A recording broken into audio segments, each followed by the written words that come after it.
kahit ang Diyos Ama ay nalulugod at natutuwa sa ating mga sa kanyang mga anak na patuloy na gustong manahan, magbigay ng oras na makasama siya lagi sa kanilang araw-araw na buhay. Kung tayo aman ay nagkaroon ng ganitong kapanganakan sa Espiritu ng Diyos, walang iba. Dapat tayong lumago sa pananampalataya. Dapat tayong magbasa ng kanyang salita dahil ang pagiging born again ay hindi po isang relihiyon. Ito po ay relasyon natin sa Diyos.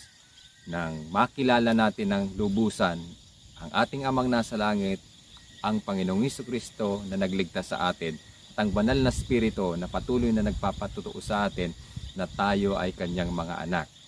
Kaya basahin natin ang salita ng Diyos at patuloy tayong manalangin, humingi tayo ng kalinawan mula sa banal na Espiritu